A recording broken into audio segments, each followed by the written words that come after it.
No es secreto para nadie que en la actualidad existen una gran cantidad de empresas, cada una con productos, servicios o actividades que las hacen distinguirse entre sí. La gran diversidad entre organizaciones alrededor del mundo nos ha llevado a la necesidad de clasificarlas dependiendo sus características. Pero, ¿cómo se clasifican las empresas? Para comprenderlo con mayor facilidad, partiremos de estos 5 criterios de clasificación. Las empresas pueden ser clasificadas dependiendo del giro que tengan o la actividad que realicen. Una empresa industrial es aquella que compra bienes o extrae materias primas y las vende previa transformación. Habitualmente, las empresas industriales transforman bienes utilizando tecnología, maquinaria, herramientas o energía. La clave de este tipo de empresas y lo que las diferencia de otras es la transformación. Esto es, el producto que finalmente venden no es el mismo que entró a la empresa. Por ejemplo, entra aluminio y sale una bicicleta. Así pues, el tipo de bienes con los que trabajan pueden proceder, fundamentalmente de 2 vías, extracción o compra. Como era de esperar, las empresas industriales pertenecen al sector industrial o sector secundario, un sector que comenzó a desarrollarse con seriedad a mediados del siglo XVIII, primero gracias a la primera revolución industrial y más tarde hacia mediados del siglo XIX con la segunda revolución industrial. Las características de una empresa industrial se pueden resumir en las siguientes. Transforman bienes. Utiliza maquinaria, herramientas o tecnología para el proceso de transformación. Suelen producir gran cantidad de unidades. Producen en cadena. Se sitúan en polígonos industriales o zonas que facilitan la entrada y salida de sus insumos y productos. Tipos de empresas industriales. A continuación se muestran diferentes clasificaciones, según el producto fabricado. Ligera. Producen bienes de consumo. Pesada. Producen bienes de equipo o capital y utiliza grandes cantidades de materias primas o energía, según la obtención de insumos. Extractivas. Extraen recursos naturales y los transforman. Manufactureras. Transforman materias primas y las convierten en productos semiterminados o terminados. Agropecuarias. Explotan en grandes cantidades los productos agrícolas y pecuarios. Una empresa comercial es una sociedad mercantil que se dedica a comprar bienes para luego venderlos sin transformarlos. A diferencia de otro tipo de empresas, la empresa comercial no transforma los bienes comprados. Empresas mayoristas. Se refieren a aquellas empresas que mueven la mercancía a gran escala. Compran grandes existencias de productos directamente de las fábricas, para así poder venderlos también en grandes cantidades. Empresas minoristas. Se refiere a las empresas que venden a pequeña escala, sin ir más allá de los límites geográficos de una población. Tratan directamente con los consumidores finales, donde estos pueden comprar los productos ofrecidos en pequeñas cantidades. Empresas comisionistas. Están conformadas por empresas o personas jurídicas que no adquieren los productos para almacenarlos hasta venderlos, sino que los comercian en base al inventario de otras compañías. Las ganancias que tienen proceden de un porcentaje de comisión acordado por las ventas efectivamente realizadas. Empresa multinivel. Está formado por una red de vendedores independientes, denominados también distribuidores o representantes, que generan ingresos por la venta directa de productos de los que les abastece la empresa propietaria del negocio, pero también por la venta de los vendedores que integran sus redes de afiliados. Empresas de servicio. Son aquellas que tienen por función brindar una actividad que las personas necesitan para la satisfacción de sus necesidades. De transporte. Existen choferes, vehículos, etc. Pero lo que vende es el transporte como servicio en sí mismo, el traslado de un lugar a otro. De turismo. La empresa turística es una unidad de producción tanto a nivel social como económico. Un ejemplo de estas son las agencias de viajes. De educación. Es una organización cuyo objetivo primordial es proveer servicios educativos de alta calidad, por ejemplo, los centros educativos. De salud. Son aquellas prestaciones que brindan asistencia sanitaria. La articulación de estos servicios constituye un sistema de atención orientado al mantenimiento de la restauración y la promoción de la salud de las personas. Los hospitales, las clínicas y los sanatorios son algunas de las instituciones. Financieras. Toda actividad comercial o de intermediación de recursos que permita el manejo, aprovechamiento e inversión del dinero o que se genere valor a través de este. Ejemplo, bancos comerciales, cajas de pensiones, cajas de ahorro y crédito, etc.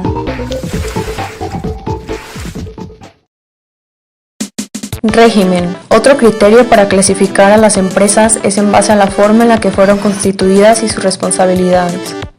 Una empresa tendrá una forma jurídica individual si es propiedad de una sola persona. Sociedad anónima. Es una sociedad mercantil de tipo capitalista en la que el capital social está dividido en acciones, pequeñas partes del capital, que pueden ser transmitidas libremente una vez que la sociedad está inscrita en el registro mercantil. La ventaja más evidente es que los accionistas no responden de las deudas sociales con su patrimonio personal, bienes particulares, y por otro lado, existe la posibilidad de atraer capitales ajenos por medio de la emisión de obligaciones. No hay un número máximo ni mínimo de socios, es decir, que pueden hacerse con un único, crear una sociedad anónima unipersonal. Los socios tienen la obligación de aportar al capital lo que cada uno hubiera suscrito. Sociedad cooperativa. Es una sociedad constituida por personas que se asocian con el fin de realizar actividades empresariales con estructura y funcionamiento democrático. Se constituirá mediante inscripción en el registro de sociedades cooperativas y a partir de ahí adquiere personalidad jurídica, quedando fijado en sus estatutos el capital social mínimo necesario para poder constituirse y formar la cooperativa. La responsabilidad de los socios es una sociedad cooperativa, queda limitada a las aportaciones de los socios al capital social suscrito. Sociedad de responsabilidad delimitada. Es una sociedad de naturaleza mercantil con un capital determinado, integrado por las participaciones sociales de los socios, con la gran ventaja de que estos no responderán personalmente de las deudas sociales. La responsabilidad del socio por las deudas está limitada a las aportaciones que haya realizado. La administración de una sociedad está más burocratizada puesto que es utilizada por empresas con un gran número de trabajadores. Puede darse dos tipos de sociedades unipersonales. La primera, la constituida por un único socio, sea personal natural o jurídica. La segunda, la constituida por dos o más socios cuando todas las participaciones hayan pasado a ser propiedad de un único socio. El socio único ejercerá las competencias de la Junta General. Sus decisiones se consignarán en acta bajo su firma o a la de su representante, pudiendo ser ejecutadas y formalizadas por el propio socio o por los administradores de la sociedad. Sociedad civil. Es una modalidad mercantil muy utilizada por las pequeñas empresas, compuestas por la agrupación de varios autónomos o profesionales que comparten en común un sector de trabajo. Sociedad de capital variable. Es una corporación en la que el capital y las acciones de los accionistas varían en cualquier momento, según ocurran aumentos por sus nuevas aportaciones de los accionistas o admisiones de nuevos socios, o disminuciones por retiros parciales o totales de los accionistas. Son las empresas que acogen de forma expresa en sus estatutos tal tipo de sociedad. Es importante mencionar que las sociedades del capital variable no son un tipo específico de sociedad mercantil, sino una modalidad que puedan adoptar opcionalmente todas las sociedades mercantiles, con la excepción de la sociedad cooperativa.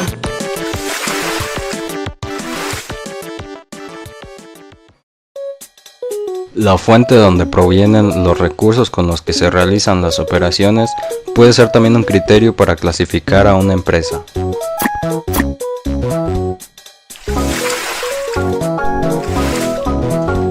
Las empresas privadas son empresas comerciales propiedad de inversores privados, no gubernamentales, accionistas o propietarios.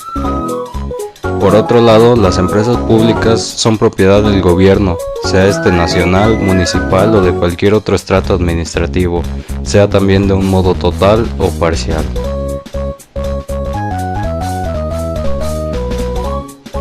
Empresas nacionales. Son aquellas que se forman por iniciativa y con aportación de capitales de los residentes del país. Empresas extranjeras. Operan en el país aunque sus capitales no son aportados por los nacionales, sino por extranjeros. Empresas transnacionales. Realizan actividades comerciales a nivel internacional. Se establecen originalmente en un país, pero luego se extienden a otros países del mundo a través de la creación de empresas relacionadas. Empresas multinacionales. Son creadas y registradas en un país, pero cuentan con filiales en diferentes partes del mundo, y aunque crean ofertas de trabajo en estos lugares, la mayor parte de las ganancias regresan al país de origen de la multinacional.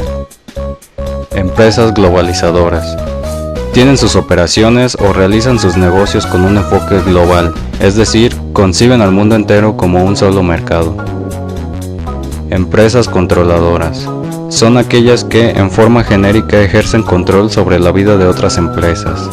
El control se manifiesta en los aspectos de organización y funcionamiento, y especialmente en la forma de tomar decisiones.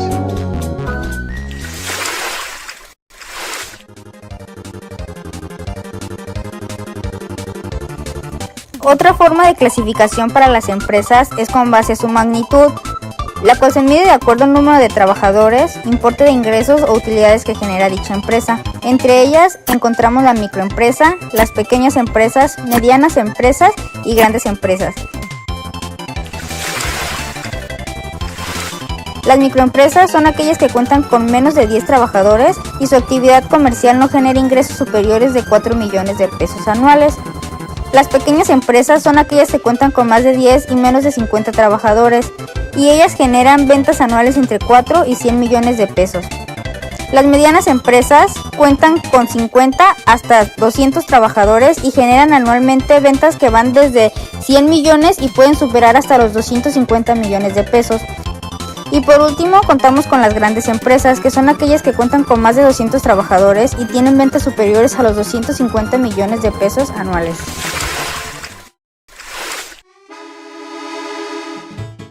Un contribuyente es cualquier persona que esté dada de alta en el SAT y que recibe ingresos por llevar a cabo alguna actividad de carácter económico.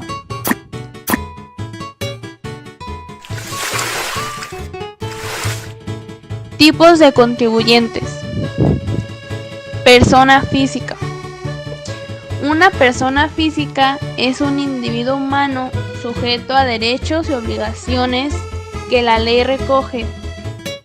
También se puede hacer referencia a esa como persona natural.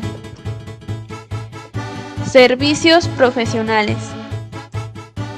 En este régimen se registran las personas que obtengan ingresos por prestar servicios profesionales de manera independiente a empresas, por ejemplo, contadores, arquitectos, abogados, médicos, dentistas, ingenieros, entre otros. Actividades empresariales. Hace referencia a personas que se dedican al comercio o participan en alguna industria por cuenta propia, sin conformar una empresa. Las personas que realicen actividades comerciales, industriales, de autotransporte, agrícolas, ganaderas, de pesca o silvícolas que no rebasen los 100,000 pesos anuales en actividades como ferretería, cafetería o tiendas de abarrotes. Arrendamiento de inmuebles. En este régimen se registran las personas que obtienen ingresos por otorgar en renta o alquiler bienes de inmuebles. Trabajo por salarios. Son las personas que les asignan una serie de actividades durante su jornada laboral, les pagan una cantidad en dinero periódicamente y les otorgan ciertos beneficios. A esta paga se le conoce también como sueldo o salario y demás prestaciones procedentes de un trabajo personal subordinado a disposición de un empleador. Algunos ejemplos son los obreros, secretarias, entre otros. Persona moral. Quiere decir que no existe la persona como individuo, sino que es un grupo de personas que han creado una organización para cumplir con los objetivos empresariales internos. Régimen general. Aplica a todos los trabajadores que trabajan por cuenta ajena o asimilados en el sector servicios o industrias. Se incluyen trabajadores por cuenta ajena o socios trabajadores de sociedades mercantiles. Fines no lucrativos. Aplica a aquellas personas que no persiguen fines de lucro, por ejemplo, sociedades de inversión, administradoras de fondos para el retiro, sindicatos, cámaras de comercio e industria, entre otros. Asociaciones religiosas. Estas son conjuntos de personas que se adhieren a apoyar a una misma religión. Algunas de sus funciones son el pago de salario a líderes religiosos, mantenimiento de lugares de culto, la formación, nombramiento o propuesta de líderes religiosos, etc. Régimen simplificado. Es destinado a pequeños contribuyentes. Dispone determinadas características que hacen que la regularización de la situación fiscal resulte más sencilla.